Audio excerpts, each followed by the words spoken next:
Greetings, and welcome to your Thursday edition of Dapper's Playhouse. I'm your excellent host, Dapper, and this is my playhouse. And welcome you are. If it's your first time, welcome. What we like to do here is search the TikToks, find you some funny stuff, some interesting stuff, some educational stuff, some spooky stuff. It being Spooktober and all, it's going to be a little heavier on the spook. I hope you don't mind. If you do, it might not be for you. But then again, who isn't into everything spooky? So, what I need from you is watch it all the way through. Don't forget to like, share, and subscribe. Hit the notification bell if you'd like something free, and you never want to miss out. We come every day, so it's kind of hard to do. Time's usually around the same. But hey, that's the news from the front. So without further ado, here we go. I'm not sure the exact time I became a lunatic, but my metamorphosis is complete. Okay, that's the important part. Stop telling me how unhealthy Red Bulls are. Shut the fuck up and let me just enjoy it in peace. Who said that? I hate when that happens.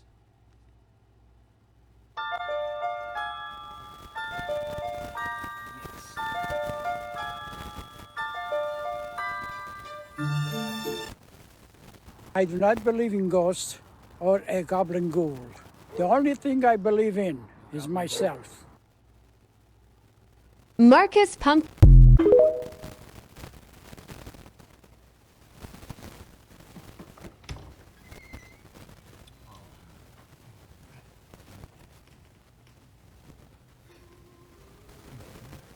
Wait, there's more. There you go. Happy Halloween. Almost time. I'm in Texas, in an old cemetery full of symbols, so I'm going to tell you how to read symbols on tombstones. Now, the willow and a woman became part of Victorian mourning artwork, which is what most tombstone artwork is. But in particular, when you see a woman weeping on a willow, this signifies that they left behind, typically, a widow, someone who loved them, particularly a woman who's mourning their loss. The two hands are interesting, and we know a lot because her husband is buried right next to her. Sometimes this means conjoining or meeting someone in the afterlife, particularly since she died before her husband. I'm going to assume this is just the final meeting, the final handshake, the final greeting, or that of meeting with God. It's usually one of the two. And as we can see, her husband's buried right after. I can't make out what was here. It appears to be a cross, but I will say it says, "Meet me in heaven," so that makes me want to cry, but I love to see them right next to each other forever. In older cemeteries, especially American ones, you're going to see a finger pointing up. This is indicative of that the person is going to heaven, or at least, that's the plan. So it's explicitly stating them as Christianic because it's representation of Jesus being King of Kings, so they're going to heaven via the power of Jesus Christ. This one is my favorite one I found. This is coded in Victorian mourning symbology, but this cemetery in particular, you can see there's a bunch of shrouded urns. This one's very shrouded urn heavy. This was a really popular symbol during the Victorian era, representing life and death in the conjunction of the two because the Victorians were so obsessed with death in a really weird way. But it can also be a protective covering over their urn, over their death, covering them, or it does represent how thin the veil is between life and death. So they're just always so super cool to see. Now, this is where it gets extremely interesting. So roses on their own mean varying things depending on what stage of a rose it is. If it's a not bloomed rose, it's a child, usually someone who didn't get to live to life. If it's a partially bloomed one, it usually refers to a teenager. A fully bloomed one usually refers to an adult. Books can mean a lot of things. They can refer to the book of life, all the good things they ever did. It can be a Bible. It can be a scholar, someone who read a lot. Most times, open books refer to someone who was taken too soon. Hands pointing up, once again, refer to Jesus, God, usually Christianic symbology. So we have a fully formed rose, which means this was an adult, and I've looked on the back, they died when they were 60 years old. The open book and the open hand, to me, is going to indicate personally that they were a religious individual, and it may have been deemed, I don't think they thought they were taken too soon, whoever was in charge of the tombstone, since they lived to be 60 during 1860. I think it's indicative of this person was just a holy person. Now, these are extremely rare to come across in general, let alone in America and in the South. This is extremely indicative of Victorian burial times. Now, above ground cast iron graves were done for various reasons. Firstly, they could be for spiritual meaning. Secondly, they could be for a status symbol, showing someone had wealth. More particularly, which I don't think this is the case with this woman's tomb, it would stop grave robbers, because people were digging people up so often to sell them to medical students for studies that people had to start putting grates and cast iron things over to stop robbers. And of course, the headstone's usually covered in a lot of symbology. These are extremely popular in Germany for a variety of reasons, but I've actually never seen one in America, so it's kind of crazy to see one in Texas of all places. Well, that was dope.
What?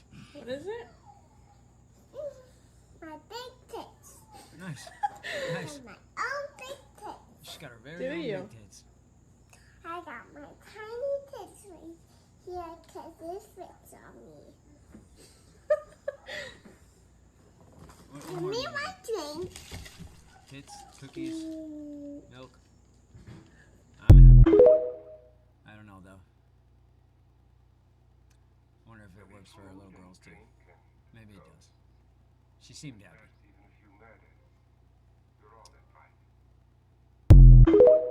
Okay. Good old Vincent Price. Not sure what the hell he said.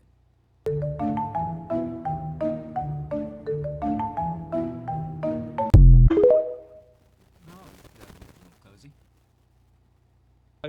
We out here. Oh yeah, almost.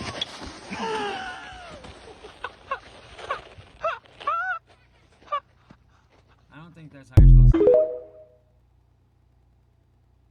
I don't know, what do you guys think?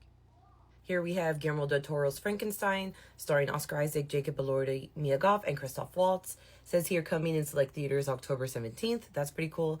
And then streaming on Netflix on November 7th.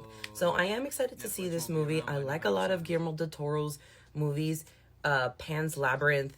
We had on Netflix, though, a TV show, The Cabinet of Curiosities, that I think came out last year. And that was pretty okay. It did seem a little tamed down. I hope this movie is not tamed down and we get kind of like... We don't need full gore and like full, all of that all the time. But there should be like a horrific gore aspect to a Frankenstein's monster. So I'm also excited. I like Mia Goth in the horror genre. I think she's doing pretty well. Pearl and X and Maxine and Infinity Pool, those were all pretty good with her.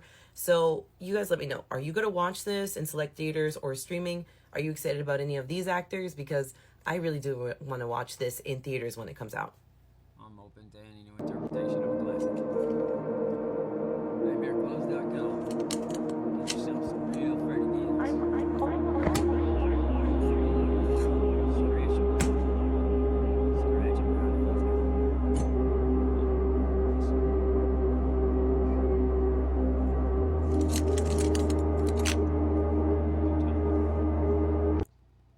Why, good morning, honey. Oh, it's Jimmy the Are you meeting me at the door? Hi, sorry. It's a long morning. Say hi to everybody else. Oh, yes, hello. Tell everyone to have a good day, James. Oh, can I go after my shoes? Say have a good day.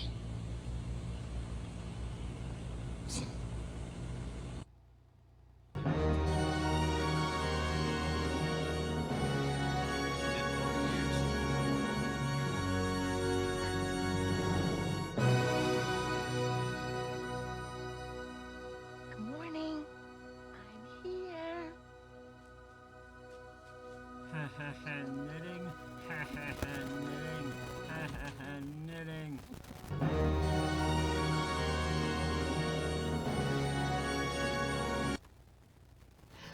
It's me, Rhonda Shear from Up All Night. And guess what?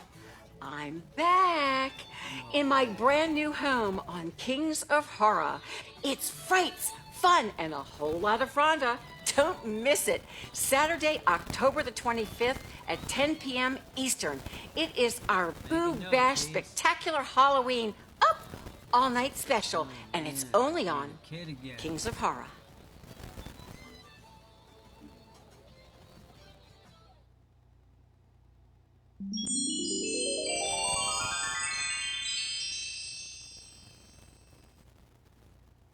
I'm a fat old cunt and I've only got about 5 years left.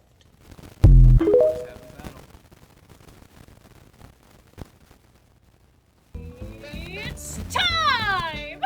It's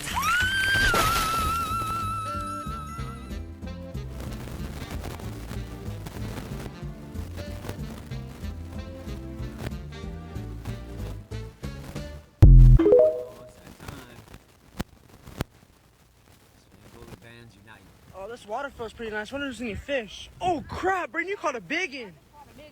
Dang. What the?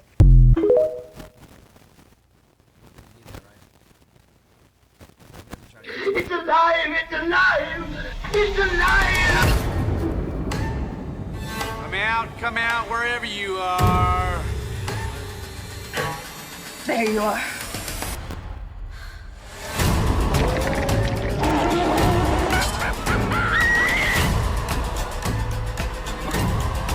Let's go.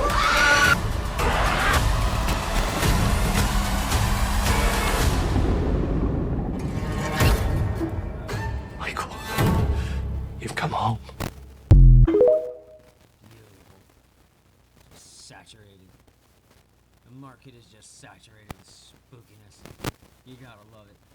And just like that, folks, your thirsty Thursday Playhouse session has come to an end. And I'm sure you're in line for another libation. So hey man, thanks for watching all the way through. Don't forget to like, share, and subscribe. Hit that notification bell. Comment down below. Search for us on all our other social media platforms. Go get yourself something to drink. It's still plenty early. You can get out there. You can do something. You can be somebody. You can be a hero. You can be a zero. But hey, if you can't be good, be bad. And remember, you're never too old to play.